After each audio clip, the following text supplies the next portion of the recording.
And Anna Werner joins us now. Anna, as we just heard in your piece, the Mississippi and the Merrimack rivers are both expected to crest at record levels in the coming days. How quickly could that happen? Well, the Mississippi perhaps this afternoon, maybe later. The Merrimack has already crested in another area not far from here, the area of Valley Park. But if you look here, see this. This is the Merrimack River. You can't see from this vantage point where it should be, but it's a long way that way. We're in the back of a church, which is off to my right, and there's it looks like it's coming toward the very bottom of the building, like it's going to probably be in their basement already. And compared to yesterday, what we saw out here, this is a lot more water than what we saw here yesterday. So this river has continued to rise. You can see what's happening to many neighborhoods. A lot of these people have had to been, obviously people here have been evacuated.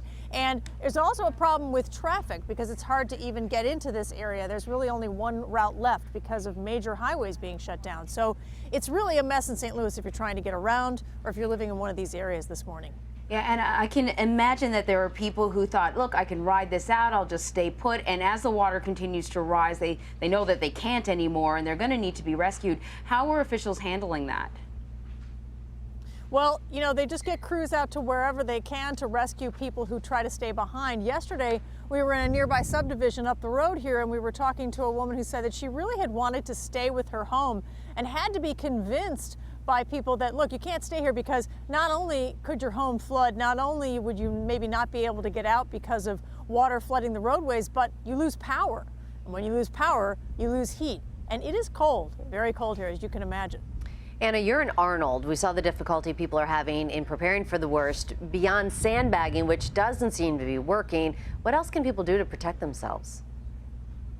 You know, I think the main thing is for people who are in harm's way in the sense of they're going to be caught in a flooding situation. You don't want to be in that situation in your car. You don't drive into waters because you really can't tell how deep they are. If you're in a home, if authorities say it's advisable to evacuate, then find another place to stay, whether that's a hotel. You know, you don't want to be caught without heat in this cold weather.